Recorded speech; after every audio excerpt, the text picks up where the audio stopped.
Boa noite. Vamos hoje fazer mais uma aula do nosso módulo de Etapas da Vida, a segunda metade da vida.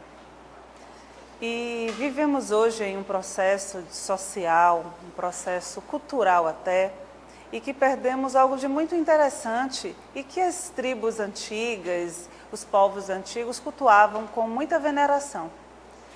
Nessa época, entre esses povos, o mais velho, o ancião, a anciã, eram venerados na tribo. Eles eram tidos como pessoas de grande sabedoria.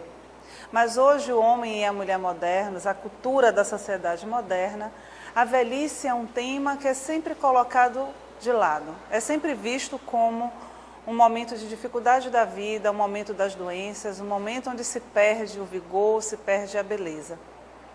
Mas falar do envelhecer, para Carl Gustav Jung, é também poder falar do momento de maior possibilidade de encontro com o self.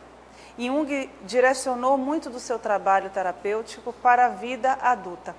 E como consequência disso, também o aprimoramento dessa segunda metade. Esse momento onde o homem e a mulher se aproximam com muito mais propriedade do seu self. Jung chega a comparar a velhice à mesma experiência da infância. A diferença é que a infância, toda a psique começa a ressurgir do inconsciente. E na velhice, todo o nosso processo volta para o inconsciente, onde temos uma condição muito maior de buscar o conhecimento já adquirido e vivido e restabelecer a nossa conexão de forma mais profunda com o self. Bem, Joana vai trazer no Despertar do Espírito um pensamento de Marco Túlio Cícero, de 103 a.C. Marco Túlio Cícero afirmava que havia 4 razões para que muitos achassem a velhice detestável. E interessante porque tantos anos antes de Cristo, se pensarmos hoje, 2000 anos, um pouco mais depois de Cristo, é bem provável que essas 4 questões ainda sejam muito fortes. A primeira delas, que Marco Túlio vai trazer, é o distanciamento da vida ativa. Então, para ele, a velhice trazia uma dificuldade de você estar na vida ativa, de locomoção, de mobilidade física, de mobilidade corporal, porque o envelhecer traria também uma limitação para o corpo físico, um enrijecimento dos músculos, um desgaste das rótulas, toda uma perda óssea que traria, então, uma dificuldade. E para ele, as pessoas tinham medo e temiam a velhice porque deixariam ou estariam ausentes dessa possibilidade de uma vida ativa. A segunda questão é o enfraquecimento das forças orgânicas. Decorrente do desgaste da idade, o corpo fica debilitado. E por medo das doenças, as pessoas também temeriam a velhice, porque os órgãos desgastados estaria, claro, como consequência da primeira situação desse corpo que não é mais ativo, e aí as forças orgânicas, a debilidade física, traria também esse medo, essa dificuldade, esse não querer envelhecer. A terceira seria a privação dos provocantes prazeres, também decorrentes do desgaste orgânico. Então, como os hormônios, há toda uma mudança da atividade química também do cérebro, então os prazeres, como ele chama, provocantes, seriam privados dessa idade também, dessa aproximação com a velhice. E por último, ele destaca a proximidade da morte.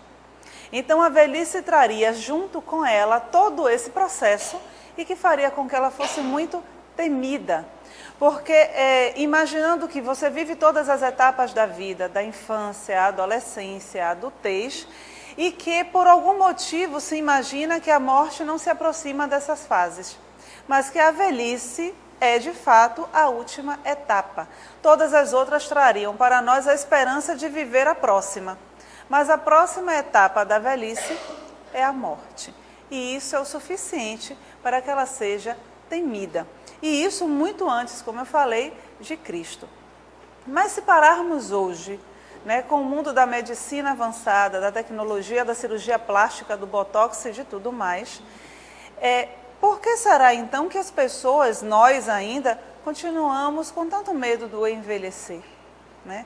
Qual dessas questões, ou seriam outras questões, outras razões hoje, que nos faz temer tanto a velhice, ou a tentativa de adiarmos tanto a velhice? Porque é interessante nesse mundo da cirurgia plástica, onde todo mundo fica aos 30 anos e não sai disso nunca mais, que há também um esquecimento de que não se faz plástica do coração, não se faz plástica do fígado, não se faz plástica dos órgãos internos. Então somos garotinhos e garotinhas de 30 anos com um coração de 80. E qual é o processo então? O que é que nos impede de fato de entrar em contato com essa outra etapa da vida que de fato nos aproxima da morte? Porque só não morre para não morrer, né? Assim, eu diria que, eu lembro de uma senhora no asilo e que ela dizia sempre para mim assim, não sei por que as pessoas temem ficar velhos. A única alternativa de não ficar velho é morrer jovem. Mas ninguém quer morrer jovem. Então eu me pergunto se o problema é envelhecer ou se o medo é de morrer, né? Porque se a questão é o envelhecer, então morre-se jovem. Essa é de fato uma alternativa. Mas se você pergunta e você quer morrer jovem, não quero. Então eu me pergunto se a tentativa seria de vivermos para sempre, né? Esticaríamos todo o nosso rosto e ficaríamos com 200 anos, né, vivendo como na mitologia, quando há uma escolha em determinado momento pela vida eterna, viver para sempre. Só que há o esquecimento de pedir que o corpo não envelhecesse. Então, vira assim uma massa, né, envelhecida, sem nenhuma funcionalidade e vivo para sempre. Mas Joana vai continuar em Despertar do Espírito, que em uma análise psicológica honesta, somente distancia-se alguém da vida ativa quando perde o contato, a alegria de viver, e o deperecimento de forças não lhe permite pensar. Então ela começa a trazer para nós que aquelas questões vistas por Marco Túlio, ela não é necessariamente vivida só e exclusivamente na velhice. Quantas vezes vemos pessoas muito jovens e que perderam a alegria de viver? Que para elas não há mais nenhum sentido em estar vivos. E para isso não precisa já estar muito mais velho ou com uma idade muito avançada. Basta que a vida tenha de fato perdido o seu sentido e o seu significado. Então, começamos a perceber que num olhar muito mais profundo, um olhar psicológico e o olhar do espírito, a idade do corpo é o que menos interfere de fato nessa relação nossa com o estar jovem ou com o estar velho. Existe aí um fator psíquico. Existe um olhar muito mais próximo do ego.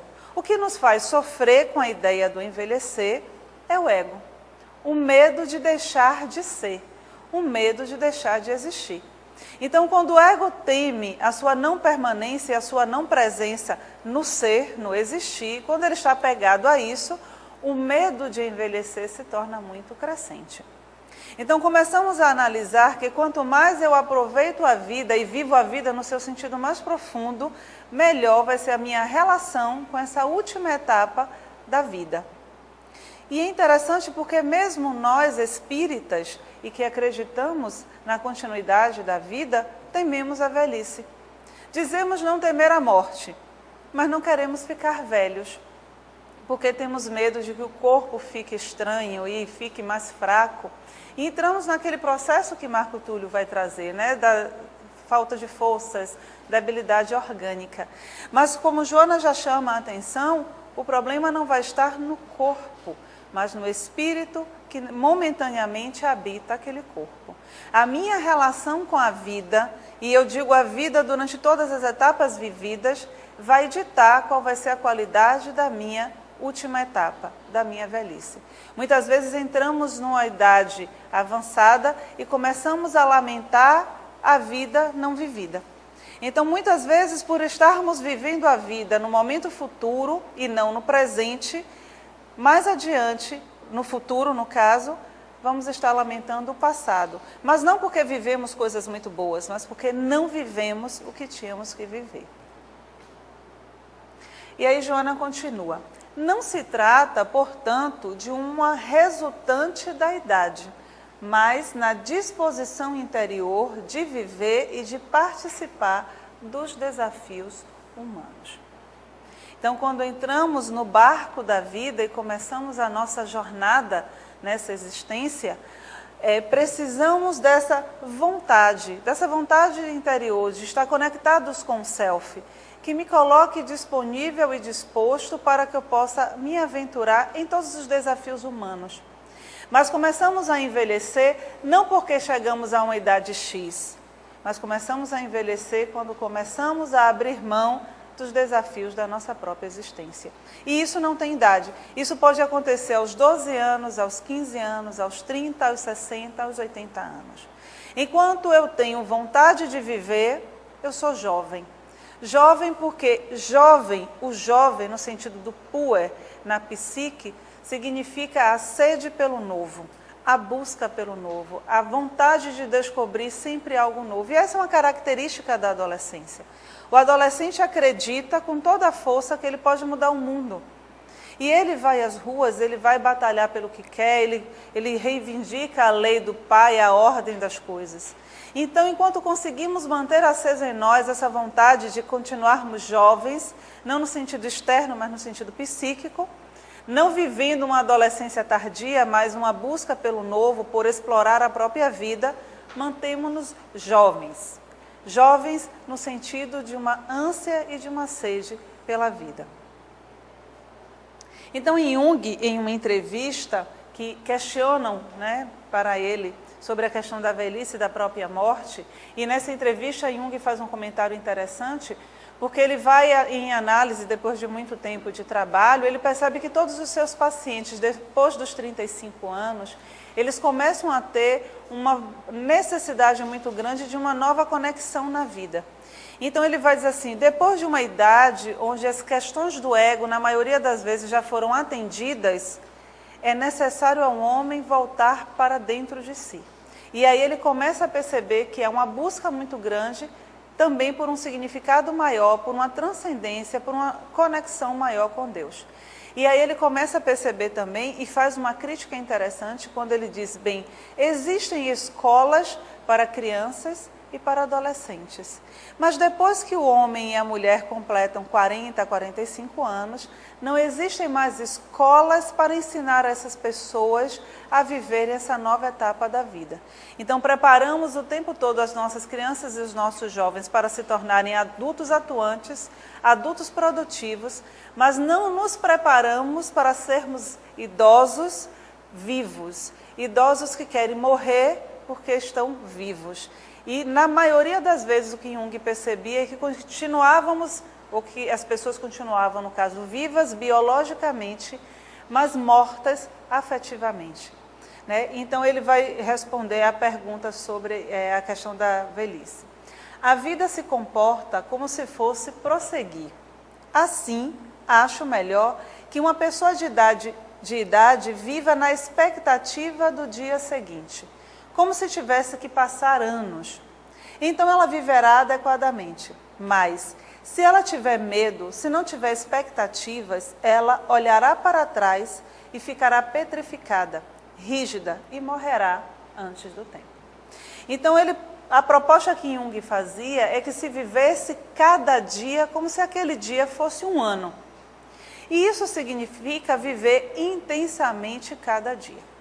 E é muito interessante porque nós sabemos disso, nós falamos disso, a doutrina espírita nos fala do viver o agora, do estar presente. Mas na correria que nós nos colocamos, nós estamos vivendo hoje, pensando já daqui a um ano. E aí todos os detalhes que passam muitas vezes pela nossa vida, hoje nós não percebemos.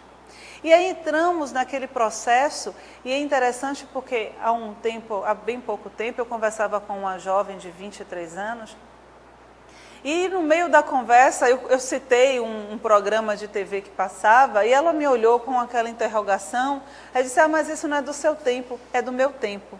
e me dei conta que eu estava falando do meu tempo e fiquei em uma crise momentânea. Mas é interessante porque a gente começa a se dar conta que os anos passam e passam muito rápido. E ela riu bastante, ela disse, mas já tem programas do meu tempo que o meu sobrinho também não assistiu mais. Então, quando nós não estamos, muitas vezes, e abrimos mão de viver o presente, viver o agora, nós entramos naquele processo de nostalgia. E começamos a lembrar dos velhos tempos. No meu tempo é que era bom, a música do meu tempo era boa, as crianças do meu tempo eram muito mais educadas e tudo no meu tempo era melhor. O que é interessante é que se voltarmos atrás no nosso tempo, é muito provável que no momento do nosso tempo nós não estivéssemos lá e estivéssemos vivendo qualquer coisa, provavelmente com a cabeça no futuro.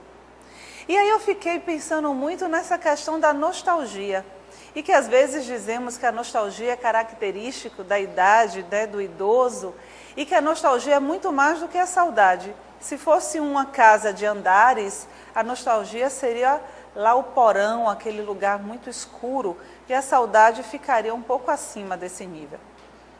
Mas a palavra nostalgia é interessante porque ela é composta de duas outras palavras gregas, nosto e algia. E aí eu fui pesquisar a etimologia dessas palavras. E nosto significa regressar, voltar. E algia é dor, sofrimento. Então, nostalgia é a dor do regresso, é o sofrimento da volta. Por isso é tão difícil, é tão doloroso o processo nostálgico. Normalmente ele vem acompanhado de uma melancolia, e quando isso se prolonga por muito tempo, até às vezes de uma depressão. E que nós dizemos, é a depressão senil. Mas essa saudade, e que parece muitas vezes ser a saudade da vida passada, mas é na maioria das vezes, e tristemente constatar isso, é a saudade da vida que não foi vivida. E sentir saudade daquilo que não se viveu é muito mais triste e doloroso do que sentir saudade daquilo que foi vivido, porque pelo menos é uma boa lembrança. Mas quando eu tenho uma lembrança daquilo que eu poderia ter feito e que não fiz, isso termina trazendo, junto com a nostalgia, uma grande sensação de angústia. Então, Joana vai nos dizer que a compreensão dos valores existenciais e as possibilidades de utilizá-los a benefício próprio ou de outrem, diminui o medo da morte, porque o tempo desaparece na sua convenção para significar alegria e luta, trabalho e compensação afetiva. É muito interessante esse processo porque junto com o medo ou a dificuldade de se chegar próximo à velhice, vai trazer, na grande maioria das vezes, o medo da morte, né? E eu diria, claro, uma opinião muito particular, que não é de fato o medo da morte em si, porque psiquicamente a morte para a psique é mais uma etapa da própria vida. A psique entende isso claramente. Para o ego, você perder peso e você sofrer um acidente, às vezes tem o mesmo impacto, porque a sensação para ele é de não permanência, de não estar ali mais, né? De estar perdendo algo que é a própria identidade dele. Mas quando Joana vai chamando a nossa atenção, para que possamos perceber de fato e compreender o que é valoroso, o que é importante, o que é essencial, isso não é um convite para ser feito só no momento da velhice. Então ela começa a chamar a nossa atenção para que durante toda a minha vida eu possa estar fazendo esse movimento. Eu possa estar de fato vendo o que é importante, o que eu tenho de valor, para que isso possa dar significado à minha vida e à vida de uma outra pessoa, das outras pessoas, para que eu possa estar diminuindo o medo da morte, porque a morte é uma etapa da vida. E sendo uma etapa da vida, ela pode acontecer a qualquer momento. Ela tanto pode acontecer de fato na velhice, que seria a lei natural, como ela pode também acontecer muito no começo da vida carnal, dessa nova encarnação. Então, se ela pode acontecer a qualquer momento, é preciso que eu esteja preparada para isso. Não que eu vou ficar pensando todo dia, hoje pode ser o meu último dia, mas é que eu possa estar me preparando como espírito que sou, para que quando eu chegue do outro lado, na continuidade da minha existência, eu possa olhar para trás sem nostalgia, que eu possa olhar para trás e dizer assim, cumpri mais uma etapa. E agora vou me preparar para uma outra etapa quando tiver que começar. Então, essa proposta que Joana nos faz é justamente que eu possa dar significado à minha existência. Que eu possa dar significado a cada luta, a cada dificuldade que eu encontre na minha atual existência.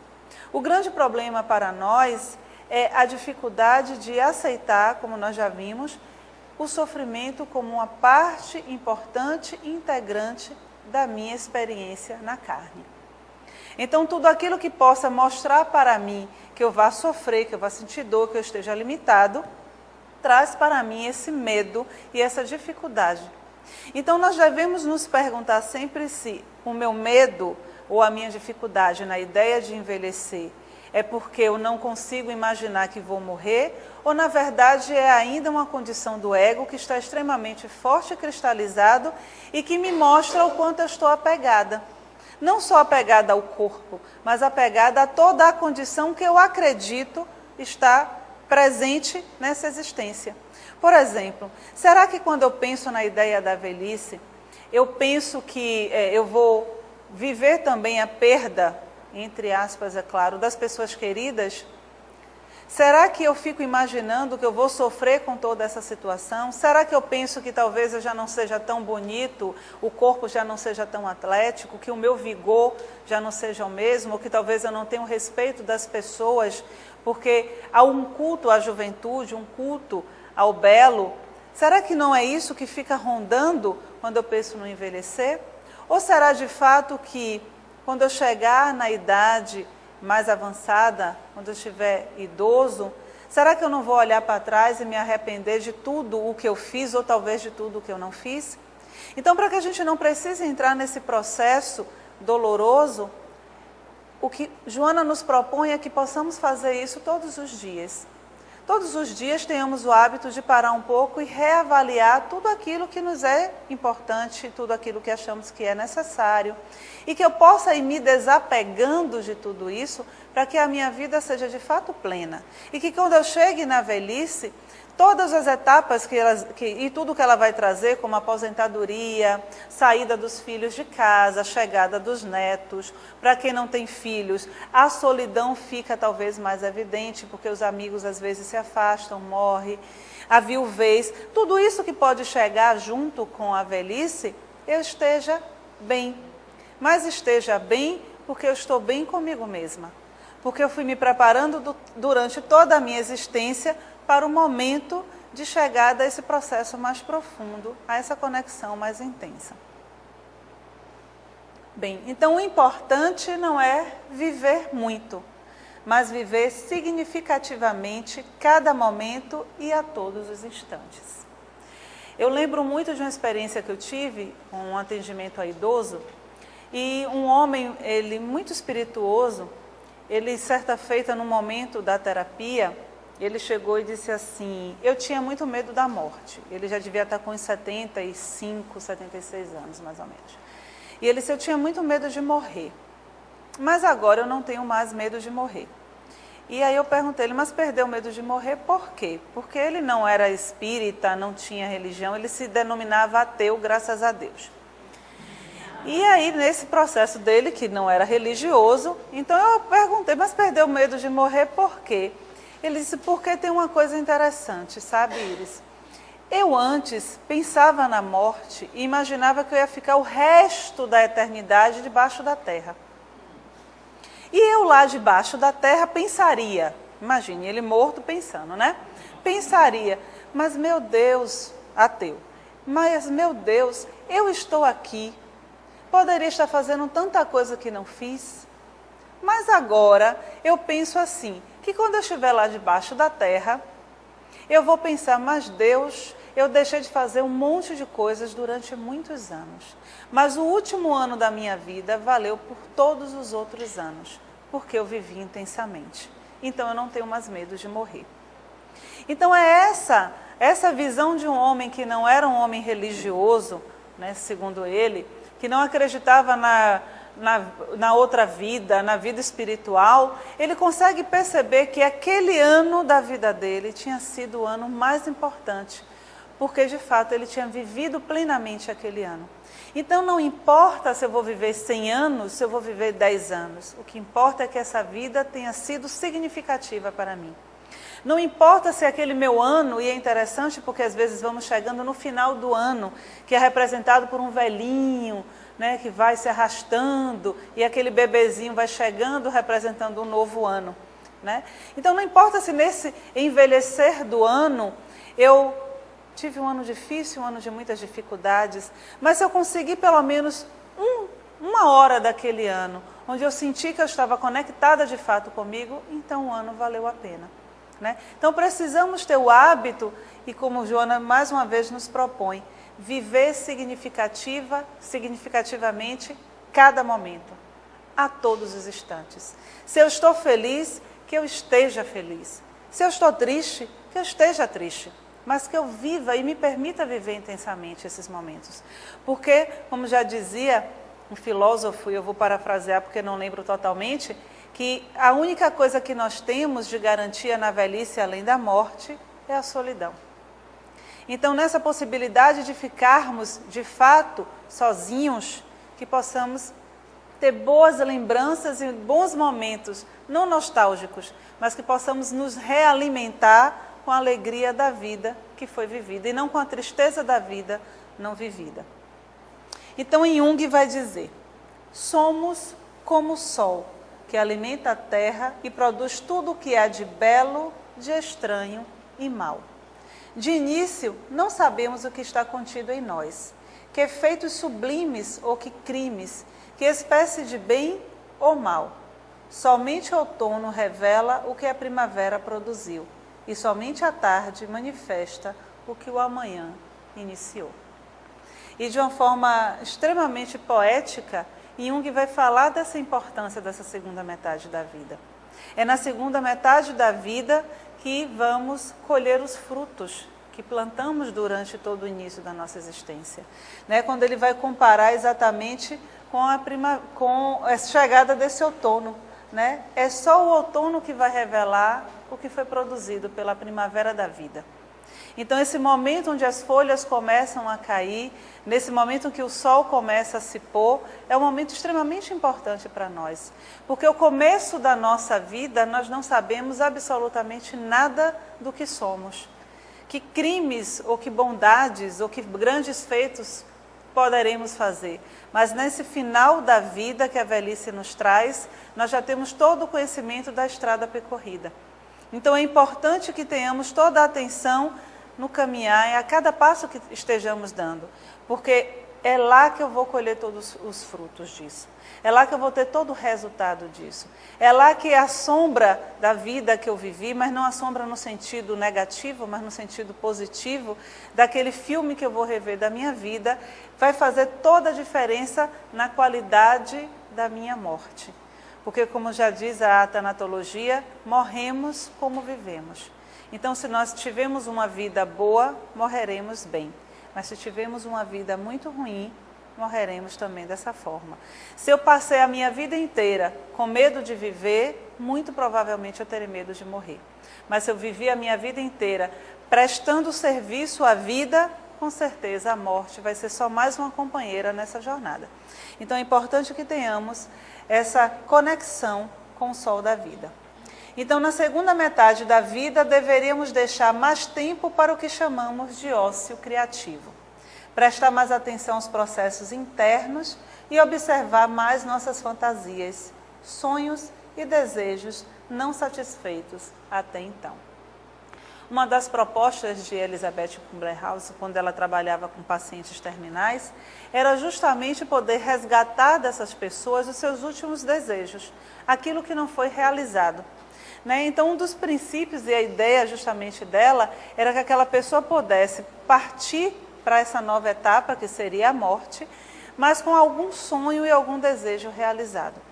Então, quando nós vamos analisando hoje a nossa realidade como sociedade, Muitas vezes nós vemos hoje os pais e as mães que já chegam naquela idade que poderiam estar parando de fato, de ter a obrigação do trabalho, né, da questão do financeiro, para viver uma vida como a proposta do Glauco, de você ter um ócio criativo, e essas pessoas ainda continuam trabalhando, continuam vivendo num processo de tentativa de manutenção de um padrão de vida, porque muitas vezes ou estão apegadas a esse padrão de vida, ou não conseguem mais se ver em uma condição de não estar trabalhando porque deprimem, ou pior, porque os filhos não estão prontos para viver a vida adulta.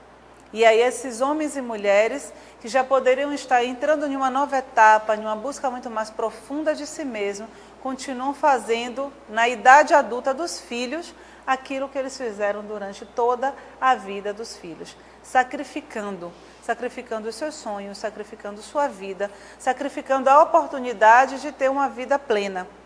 E aí a gente volta para o que nós já falamos no próprio módulo da infância e nas questões paternas e maternas. Até que ponto vai valer a pena, de fato, para nós abrirmos mão da nossa vida, né? Onde a nossa vida é nossa vida. E que precisamos ter em mente que a maior herança que se pode deixar para um filho é o ensinamento dele de que se precisa e que se deve viver a vida. O apartamento, o carro, tudo isso passa. Porque ele pode, se ele não tiver condições de sustentar isso, perder tudo. Mas a qualidade da vida, os momentos felizes com o pai e com a mãe, o que ele vai aprender da importância da existência, isso não se perde nunca. Então precisamos repensar isso para que também nessa chegada da velhice não estejamos arrependidos dos frutos, no caso dos filhos, que vamos deixar para o mundo, né? Desses frutos que vão estar aí dando continuidade, né? Porque serão pais também, e que vão estar fazendo e dando continuidade a um processo deficiente que começou conosco. Então, na segunda metade da vida, traços que tinham desaparecido desde a infância começam a vir à superfície.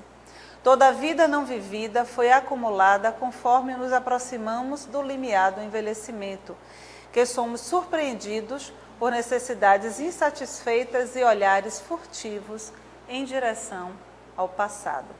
O que é que vai acontecendo aqui? Uma coisa que a gente percebe na criança, por exemplo, e que quem é pai e é mãe já passou por várias situações dessa, a criança ela não tem freios, né, por causa da estrutura dela que está começando a se formar.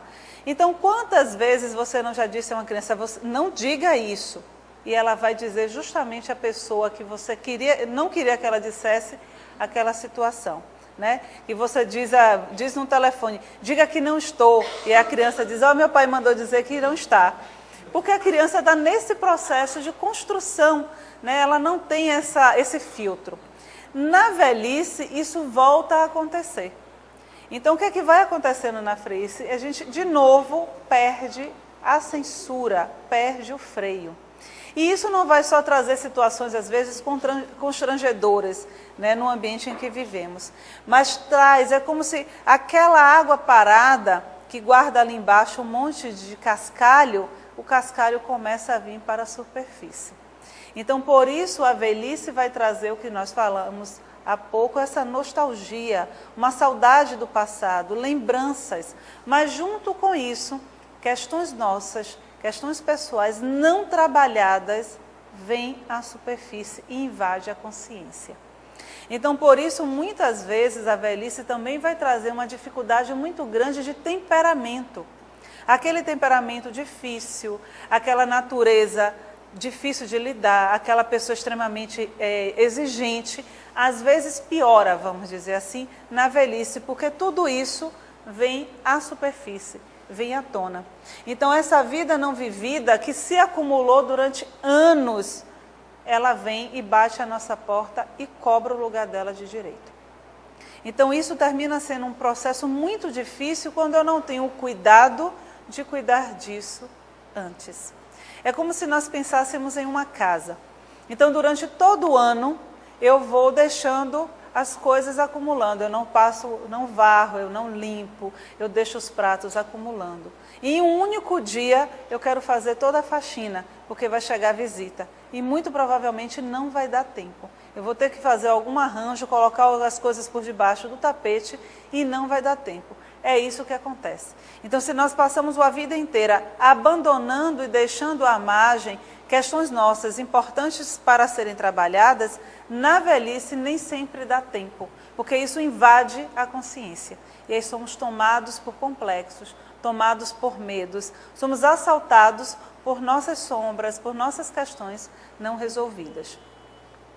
Então, envelhecer, continuando, voltando para a Joana, é uma arte e uma ciência, que devem ser tomadas a sério, exercitando-as a cada instante, pois que todo momento que passa conduz à senectude, caso não advenha a morte. Então, envelhecer é uma arte e é uma ciência. E eu diria, uma arte difícil de se aprender nessa sociedade que cultua o novo, que cultua o jovem. Não só no sentido da pessoa, do ser humano, mas no sentido da, como eu vou dizer, da não permanência de mais nada, né? Então, hoje em dia, tudo é descartável. As coisas são descartáveis, as relações são descartáveis, as pessoas são descartáveis. Então, envelhecer em uma sociedade que cultua a troca imediata, de fato, é uma arte e uma ciência. E que precisamos retomar, voltar ao tempo passado, não no sentido nostálgico, mas de valorizar a sabedoria do viver. Valorizar cada experiência da nossa vida para que, daqui a alguns anos, todo o meu conhecimento hoje teórico possa ser prático. E eu possa voltar ao chamado velho e velha sábios, né? Aqueles que são respeitados na tribo, aquele que é visto na sua aldeia como aquele que sabe a palavra, sabe interpretar o sonho, sabe entender o pensamento. Que eu possa estar voltando a isso na minha própria vida, construindo desde já essa capacidade de envelhecer, de compreender e de olhar para o corpo e perceber ali a beleza que cada etapa da vida traz. Que cada ruga possa ser vista também como um processo de sabedoria e não um desespero para sair correndo para o dermatologista para fazer alguma cirurgia ou colocar alguma coisa no lugar. Então, que a velhice não nos surpreenda com umas rugas na alma do que no corpo. E eu acho que essa deve ser a nossa proposta e o nosso desafio. Que a velhice possa chegar e encontrar em mim a jovialidade da alma, a sede por viver, a vontade de estar presente na minha vida, preenchendo cada instante dessa existência com o significado e importância que ela pede. E que as rugas do corpo sejam só mais um processo da etapa da vida. Então ficamos por aqui, até o nosso próximo encontro. Muita paz.